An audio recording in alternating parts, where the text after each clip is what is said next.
party that you were one of those, can I say one of those, or the one instrumental in convincing Mar Rojas then to choose That's it. Yeah. choose Leni Robredo as his running mate. It happened this way, no? I remember it was the end of... Kasi may pupuntahan tayo dyan sa tanong ko na yan. Ano? The end of Ramadan to eh. The end of, I forgot I forgot. One of those. So, Butch was informed by Senator, then Chis Escudero at the time, Senator Chis Escudero, na Grace is no longer going to be partnered with Mar as his vice presidential candidate. So, we were informed, we were in a meeting, we were informed. And sabi ko, let's stop marching to the beat of her drums. Kasi we're trying to, in fact, I told Mar nga, let's meet kasi maganda kayong dalawa. And by the way, hindi mo alam to. Ha? It was Mar who got Grace to join the senatorial elections, midterm.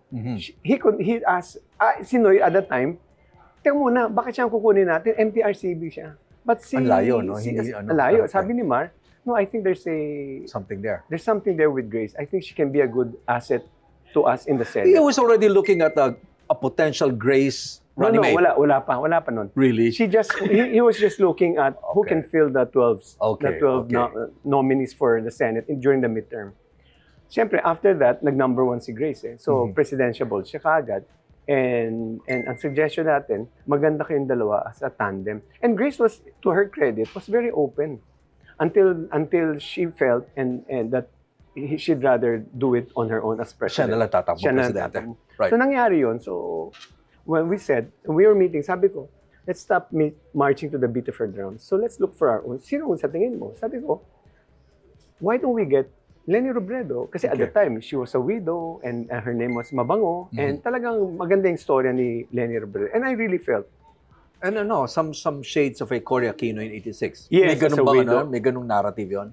At that point, yes, nakita ko na yun. Kasi nga, actually, nung nag-uusap kami, for us in the good governance, reforms take root in 10 years. Eh. Right. Like 6 years is not enough. So you need to have, at the very least... So those Pinoy 6 years plus another 6. Yun ang, Pinoy, I think, Mar, and then at that time, the third term, we were thinking of Jessie Robredo. Okay.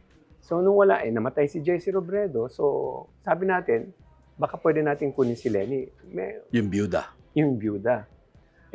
So I had to convince all of them in that room. Some of them, sila Dinky Soliman, sila Senator Frank Drilon. Kasi bago talaga. I mean, these are political, they are experts in it. So I had to justify kung What was the reservation? Bago siya. Bago. Hindi pa siya tumatakbo, di ba? She's just a widow. Didn't they see the symbolism? Which you saw apparently, I'm more romantic than The pragmatic. poetry in the campaign, so, right? Maybe in their eyes, being seasoned politicians, they were quite hesitant at first. But eventually, I suggested, and in the entire table, we had a number of names that were being bandied about. For example, Sila Vilma Santos, Allen Cayetano, some other names. So, but eventually I said, no, dapat si Leni kasi may hubog na train na ito ni Jessie Robredo. Kasi alam mo, ang mga misis ng mga politiko, mas may alam yan. Kasi they do the logistics, sila yung naghahanda sa kusina. These are people who are familiar with logistics more than anything else. Napoleon Bonaparte has a saying, an army marches on its stomach. On its stomach, right. It's the logistics issue that really... Yeah, that's how you win wars, right? That's how you win wars, logistics. Diba? So that's why... And eventually, they agreed. Sabi ni Mar, okay, you kausapin mo si Leni and see if she's open. So I met with her. And I broached the idea. And she was she was surprised. But eventually, we were able to convince her. Eventually, the president and all the others ganged up on her, so to speak. And eventually, she agreed to be vice president. In fact, because of that, ang tawag sa akin ni Leni, ako ang salarin. Yun. So, yun yung nangyari. Yes, ako may kasalanan. Pero, she really performed beyond expectations talaga. Oh, that's the poet in you running a campaign, right? Yeah. So that by the way, I wasn't the campaign manager then. No. But, in a way, okay, not running a campaign, but, Yeah. But they had a separate campaign naman. They had a separate campaign, but it was a good campaign for Leni. She got known. Pero at the same time, Edwin, you were mentioning a formula. You believed in this formula na usually dapat yung running mate pangbardagulan. Ng running mate ng isang presidente pangbardagulan. That's not Leni.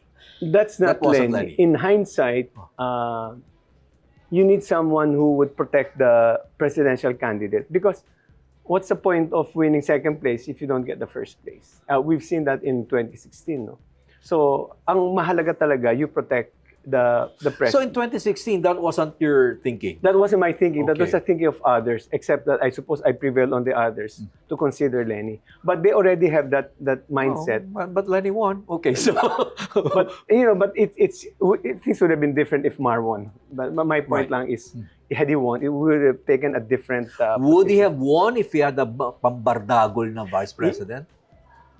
It's possible.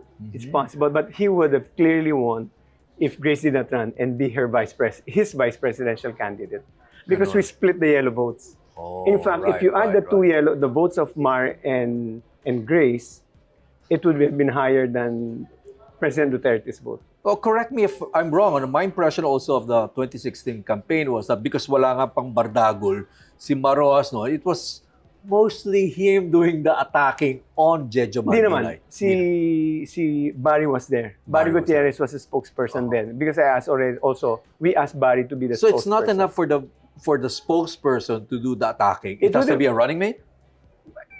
Well, if I recall, Barry was also on the offense on certain occasions, but it would have been better if it would have been somebody who was also on the same level. I mean, a vice presidential candidate doing also the defending. Hindi naman talagang bardagulan na panay attack lang.